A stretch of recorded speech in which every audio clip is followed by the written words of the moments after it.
Greetings, everybody. Jared Wade from Yoko Co here, and today I'm joined by not only Angie, but another brand new person. Last time it was an Iñaki.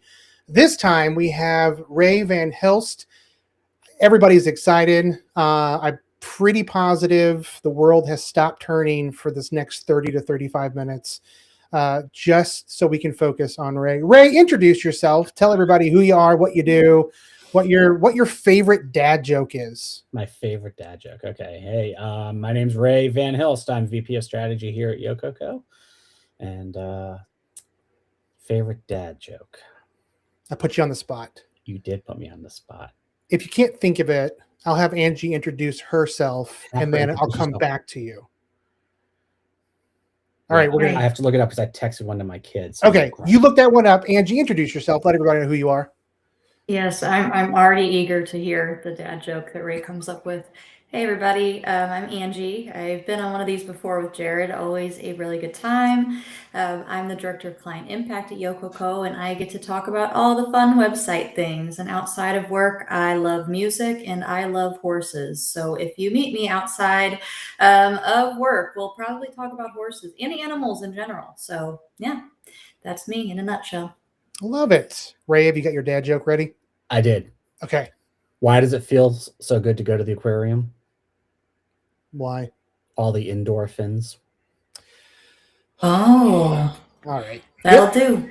Yep. And that's it for today's Yoko Co Live. Remember, kids, spay and neuter your pets. I'm going to get like Bob Barker. All the endorphins. Yes. I like that one actually. I'm going to ask my daughter that when we get off this call, and I'm going to see if she can figure it out because she loves those jokes. So, if this is your first time joining us, welcome. Glad that you're here. Today we get to we have a conversation with a few folks that are going to be at ASAE's MMC&T. We're going to learn all about what the M and the M and the C and the T all mean. And we're going to find out a little bit more about what that conference is. If this is your first time watching, we're all part of the Yoko Co team, and we're excited to just be able to have a conversation, share a little bit about who we are, what we do, how we do it, but then most importantly, get to know each other a little bit better, as well as get to know you fine folks. So MMC&T, let's just jump right into it. Ray, if there's anybody that's maybe doesn't have any idea about what this MMC&T conference is, give them the download. Like, what is this conference? Why should somebody be going to this conference? An association professional, nonprofit professional, give us the full download. Yeah. So ASAE is the American Society for Association Executives, because in a world where there's an association for everything, there's an association for associations. And MMC&T is one of two premier conferences that ASAE has. There is the ASAE annual conference in August in Indianapolis, which actually, Jared, you and I will be at that. But this one is the MMC&T, stands for Membership, Marketing, Communications, and Technology. A little known fact, there actually used to be two conferences. There used to be just the MMC, Membership, Marketing, and Communications Conference in the spring. And then there was the Technology Conference that was actually in December, way back in one time. It was actually held in like January, February. And over time, ASAE has blended the two together because marketing and communications include so much technology now. Those pieces, there was just so much overlap between those audiences. So if you work in marketing, communications, membership, what I like about this conference is really is for the people that are the doers, the managers, directors, the staff that are doing the work and implementing systems and learning about how to do it better. So things like about branding, AI, communications, crisis communication, website strategy, PR. One of our clients is doing a session on battling misinformation. So there's just a lot of really good hands-on content. The vendors that are there are amazing. They are all the vendors in the space that provide the technology solutions and services for that. We'll be there at booth 504. And then I think also the really cool thing is what I love about MMC is the people in the hallway conversations that happen, and just a really great chance to chat with people that are doing what you do at other organizations and build some friendships and alliances to help you do your job better. That's awesome. That's very, very cool. Now, how many MMC conferences have you been to, Ray? Do you know? At least 15, I think. At least 15. Angie, do you remember? Do you know off the top of your head how many you've been to? I think this will be my fourth. Your this fourth? year.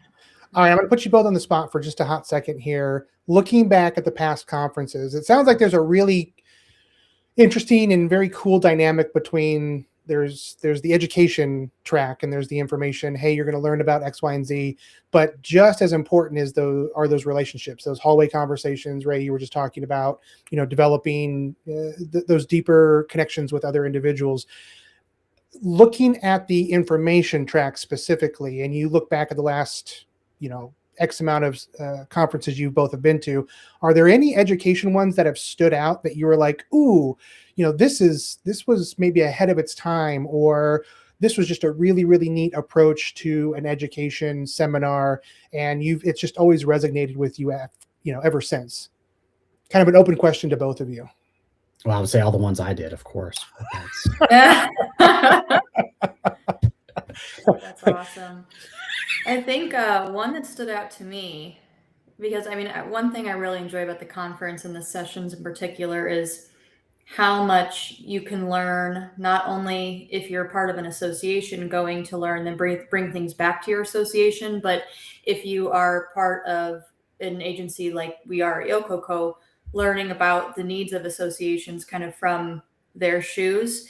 There was a session, I can't remember the name of it, but it was going over how to, if you're the marketing manager of a small staff association, trying to put together a content structure and content strategy, and then get buy-in from stakeholders in the organization, giving the association strategies for this and using case studies to see how that worked successfully.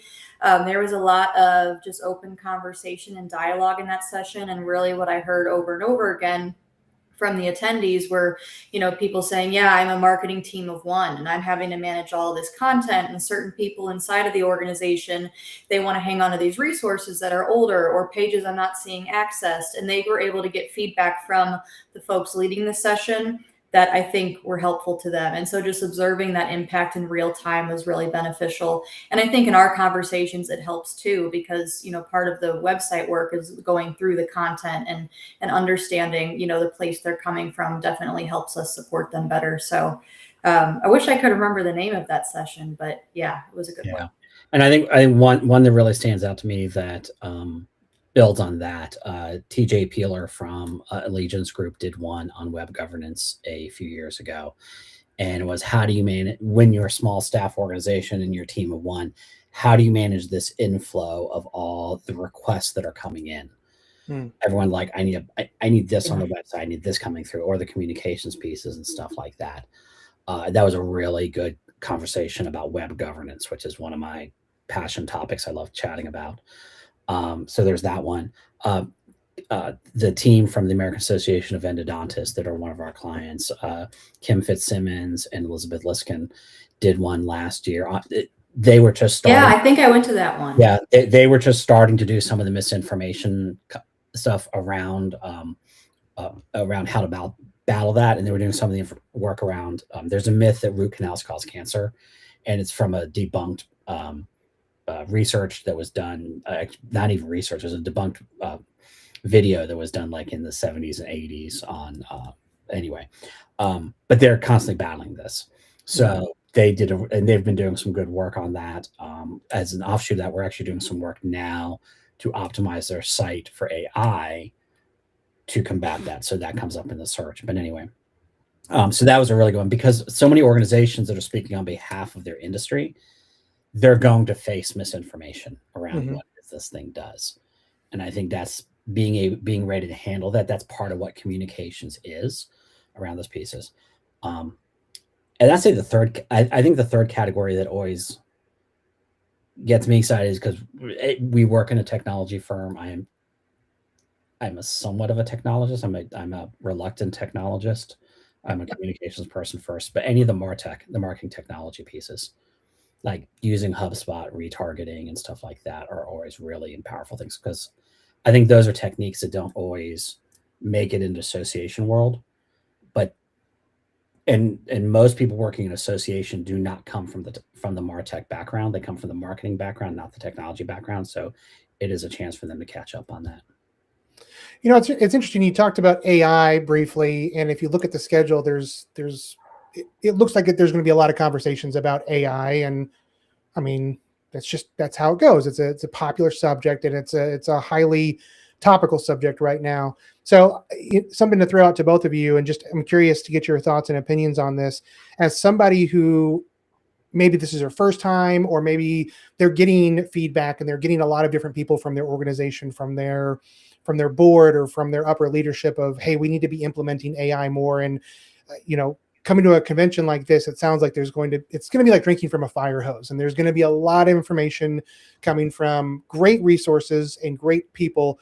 What would be some of your encouragement that you could give to these individuals that are trying to navigate this really delicate, fine line of, I'm being told from leadership and board members and whatnot, we need to be doing more of this, but also, hey, if I go in here, I don't want to drown, and not get completely overwhelmed by the end of day one, and they go into day two and they're just completely drained. How would you encourage somebody that is navigating that path? Encouragement in regard, part of that, the drinking out of the fire hose thing, I feel like is the nature of the conference, because there's so many different things to learn, so many people to talk to. It's go, go, go. But as it pertains to AI and having to gather information and learn as much as you can because you're bringing information back to the organization, I think, take some solace in knowing that in some way, everyone is going through that with AI and its evolution, and new products, new ways of implementing it, new pain points that are caused by it or being solved by it. We're all sort of navigating this change together.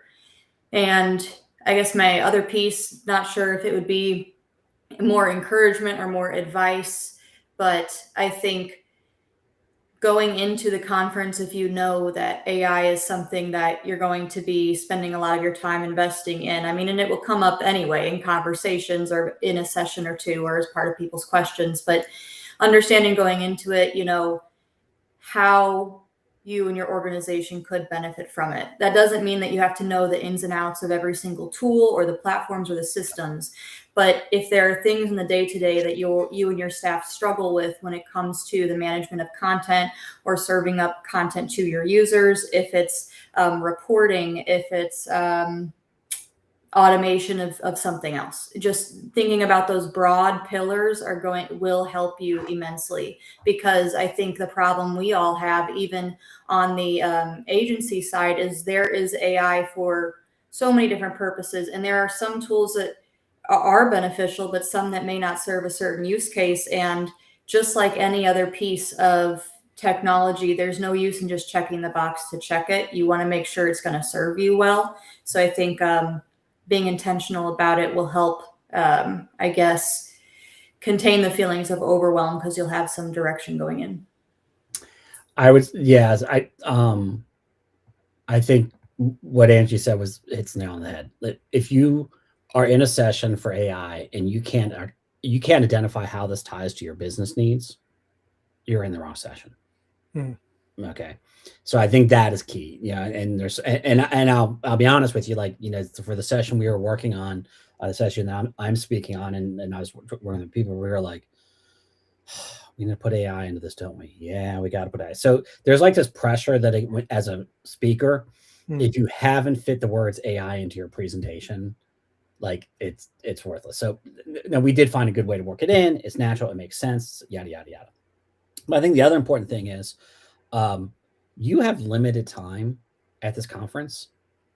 And if you're not getting something out of a session, go ahead, leave, go find one that does speak to you.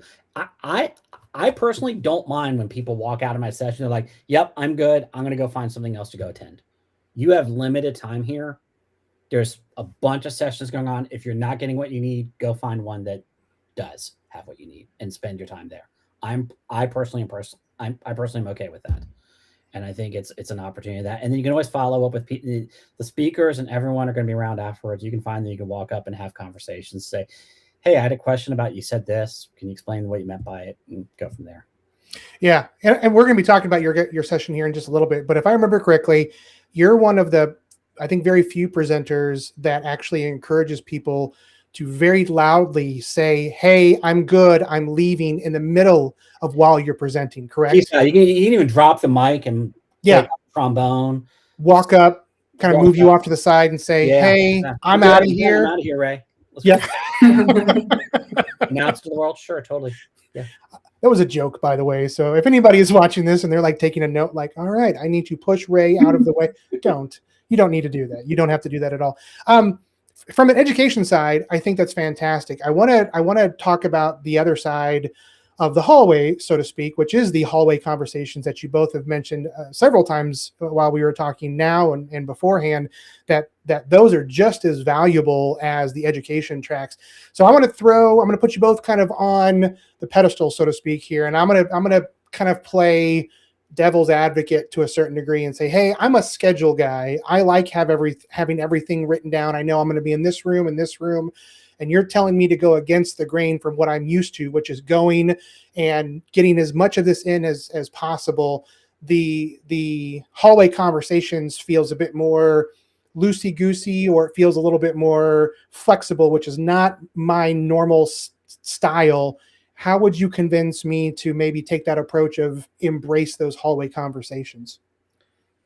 And I'll kick it off because Ray, I feel like you'll have a plethora of things to say, and I I don't have a whole lot. So the only thing I could say regarding that, because I know, every single one of these conferences that I've been to, I've been with Ray. So I've gotten to meet a lot of people as part of the hallway conversations as we go about the conference. But even just on your way to a session, or say you have a whole schedule of all your sessions and when you're going to grab lunch or whatever, you're naturally going to end up in those conversations. When you go to a session, you're sitting next to someone, you end up engaging in that conversation afterwards as you're leaving. So it's not even something that has to be penciled in or that you have to sacrifice a part of your itinerary to make sure you check off. It's a really conversational conference, and you end up in those seats anyway, I would say. Yeah, I think so. What I was going to point out is, so first of all, schedule wise, one of the things ASA did is the keynotes are not the first thing in the morning. They're at lunchtime. So to me, that is a brilliant schedule shift, because you're like, come running in, got to grab your coffee, and find a seat and sit down. And yeah, so there's ease into the day. The keynotes are there. There's the various sessions and things like that. I think to Angie's point around those conversations, out of all the conferences I've been to, association conferences are just the nicest people that were going to open engage to you. Like, you'll be sitting down and someone will turn and go, so who are you with? What do you do? You're at a table. People start talking. There's mad props to, I picked this up from the Association of Women Technology Champions. When they do events, they say, we make croissants, not bagels, because croissants have an open end, so we can invite people into the conversation. And I've really internalized that. I'm like, if we're standing there and everyone's in a tight circle, it's like I try to pull back out, like, so someone can come into the conversation and feel comfortable walking up. It is that kind of. I've gone to other conferences and not spoken to a single person outside of whoever I came with, and that's what I love. Association people, we are there to help each other succeed, and that by the way, that includes. Half my conversations will be with our competitors and people that build websites, because we're all trying to help associations do this better, and how do we succeed, and how do we make the world better, because that's what associations are doing. Yeah, no, that's fantastic. I appreciate that. That's fantastic. I know several conversations that I've had at past conventions, especially with first timers, they always kind of evolve to, hey, which sessions are you going to, and what's on your schedule, and what's on your plans, and what's on your agenda, and things of that nature. But I really love that approach of, hey, this is and I'm putting words into your own mouth, so to speak, but it's a very warm environment, and it's a very welcoming and encouraging place where, hey, if it's your first time or if it's your 50th time, you're gonna have those same feelings. So I appreciate that. Yeah. My friend Deirdre Reed, she always describes coming to ASA events as like going back to camp. you're going to do some work, you can do some arts, you can do some crafts, you can learn some skills, but you're also going to hang out with your friends. Yeah, that's really, really cool. I'm excited. If you're going and you don't know anybody there, maybe this is your first time or not, go find Ray, go find Angie. Melissa is going to be there. Hopefully Chris will be there. We were talking a little bit about that beforehand. So Chris, if you're watching, you should probably go because there's a lot of people that would like to see you there. So now that we've said that, it's like a commitment, I think. Now we've jinxed it. Now, Yeah. all right. We'll just edit that out in post. Okay. We can just do that in post because live videos. There's no post. Well, exactly. Yep. Nope. That's just how it goes, and that's okay. That's all right. Ray, I want to talk about you for just a hot second. You are going to be presenting.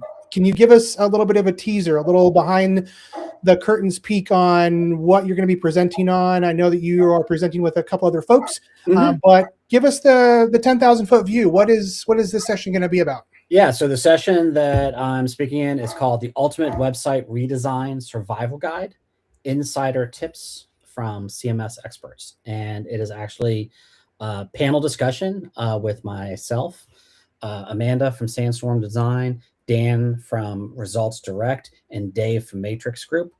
So we are 4 web design and development vendors who have built, at this point, probably thousands of websites together and been doing that thing. And this really came about of like saying, hey, what are the things people need to know going into a website redesign, and how do you plan for that, and how do you make that successful? So we're going to talk about things like timeline, budget, AI, even the future of websites. Oof. Do you still need a website with AI coming along? So that is on, if I'm looking at my screen over here, that is on Thursday at 3:15 in room 152B. It's a good way to wrap up day one, I think. That is a great way to wrap up day one. And then shortly after that, by the way, is the AWTC happy hour. So I gave that plug earlier, so we can continue. Are you both going to be there? Are you going to the happy hour? Be there, yes. Yes. I know that there's going to be other presenters as well, fantastic presenters. One of the keynote speakers is Sherry Jacobs from Avenue M Group. And some folks that are watching this might know who that person is. Would either one of you like to maybe talk a little bit about what she's going to be covering during her keynote, why that's relevant right now, how she and Avenue M are connected to Yoko Co? There's all kinds of fun spider webs right there that are connecting everything together. There are some very fun spider webs. So first of all, Sherry Jacobs is a genius. I think there's no better. That's a good way to put it. At membership strategy, membership marketing, and building relevance for associations. And the Avenue M Group does amazing strategy work for associations, looking at value proposition, retention, and a lot of amazing work like that. I think what's nice about her closing, I also want to make sure that we get Ann Handy, our opening keynote from Marketing Profs. I've been reading her stuff since I had hair. Anyway, I don't know if she's that old, but anyway, and I've been bald a long time. But anyway, from a content marketing perspective, like she was really one of the first people to talk about content marketing, and what associations ultimately do is content marketing. They're using their marketing to drive that. So she's leading in, she's got those pieces. And then Sherry puts the button on the end of it with the member value and retention and strategy pieces. So it is the what you're doing. Sherry's got the why. And fun fact, we designed Avenue M's website and hosted for them. So that was there's our tag is at the bottom of their website. And Sherry is also an amazing photographer that has done a lot of great photography. So I think most of the website in there is her photography. Most of the photography in the website is her photography. Really? Yeah. That's really cool. I didn't know that. Yeah. Fun fact for you. All right, we're getting close to the end of our conversation today, and I think it would benefit everybody if I kind of threw this last question, which I kind of gave you both a heads up before we started of what this one was, but I think that both of you have an immense amount of knowledge and experience going into these conventions, specifically MMC&T. You have a rhythm set in place. You know kind of the feel and what to expect and how to prepare as appropriately as possible. So if you were to kind of look back on the last X amount of MMC&Ts that you've gone to in the past, what might be a mistake that you made in those early times that you would, tell your past self to skip or maybe to reapproach in a different way? What have you learned, and how can you pass that along to the fine folks that are watching? It's a good question. I would say, I think the first time that I went, I really wanted to try to see as much as I could and go to as many learning labs as I could. And so, for every single time slot, I had 2 or 3 that I wanted to go to. And when I was in that situation, I kind of went spur of the moment, as I was looking at my top 2 or 3 sessions, and I just, kind of went with my gut. Not necessarily a bad thing at all, but now I've refined it more to make sure it was more balanced across both days of the conferences. So, you're going to see a lot of the same topics, different sessions, of course, but making sure you kind of look at those ahead of time. And even though you may have a few that you want to go to that are at the same time block, if you see that same topic covered in a different, time block, maybe divide your time that way. I would say that's it. Not a mistake I made, but something that was very helpful to me, like what my past self is proud of, following Ray around, because I got to learn a lot and meet a lot of people. So thank you, Ray. Awesome. I think the thing I've learned the most is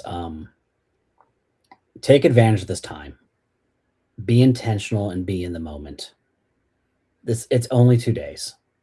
Your work and everything that's happening back on the office is going to be there, right? We're not launching rockets. We're not in heart surgery. Yeah, there's deadlines, but take a look at your schedule. Really try to clear your schedule so you can be in the moment and be intentional with that time frame. I think my regrets have been like, oh, I was focused on getting something done back at the office, or I had this deliverable due or something to get done, and so I sneak off to a corner and I'm not in the moment.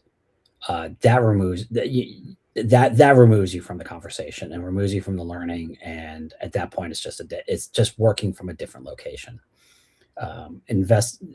This is an expensive conference to attend, right? It's an investment. So be intentional with that and take advantage of not only the opportunities to learn, but also get to know the people that are there, and build some relationships, because one of the things I love about this industry is like everyone helps each other, right? And those friendships, it's going to help in the current job. It also may help in your future job when you're job hunting and building those relationships and looking for what's out there. So to me, that's really the big one. Be in the moment. Yeah, that's fantastic. I appreciate you both. Thank you so much for sharing. I know we're going to be there at booth 504. There you go. I wonder if Angie was just like, Ray, you better answer that one. No, I just didn't know if we were going to say it at the same time or overlap, and then the audio would clip and it just wouldn't be like how you envisioned it. That's the music production person in you. I like that. Yes, booth 504. Angie's going to be there. Ray's going to be there. Melissa's going to be there.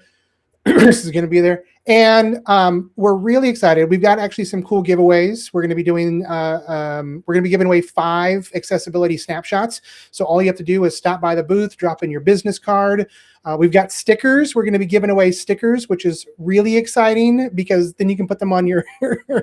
It's really funny is I think all of these are backwards. So like everything is written backwards, but it's all right. Oh, wow. But if you can read backwards, then that's fantastic. Then you come to the booth, you see what it says going forward. That's what do you have? Did you have a favorite sticker, Ray? Like out of all of them that were created, do you have one that you're like, yes? Yeah, we're doing one about Lorem Ipsum. Lorem Ipsum is not a headline. Really? Oh, that's awesome. I love it. There you go. You might want to get even like 3 or 4 times as many of those because that's probably going to become a popular one. People are going to show up and be like, I need that sticker. Anyway, we're giving away 5 accessibility snapshots. Drop in your business card. We have a QR code that you can scan if you don't have a business card, or just chat with Angie or Ray or Melissa. We have a badge scanner. The badge scanner. You can do that as well. So there's all kinds of different ways that you can very quickly and very easily. If you would like, I'm also taking, I'm making 15-minute conversations with Angie and Ray and Melissa. So if there is a specific time that works really, if you are a scheduled type person and you would like to make sure that there is dedicated time set for you, reach out to me. You can email me at jared@yokoco.com and I'm happy to get that scheduled for you. So that way you can have a really great deep conversation, talk about a project that you have coming up. If it's website based, even better, because that's what we do, and we do it really, really, really well. So feel free to reach out if you have any requests or needs for that as well. Ray, Angie, you both did fantastic. Angie, as always. Ray, first timer, round of applause. Congratulations. There's my dad joke. That's your dad joke. Yeah. It's not a great one. Listen, We're the bar was set really, really high with new the Slack aquarium. channel coming. We need a dad joke Slack channel.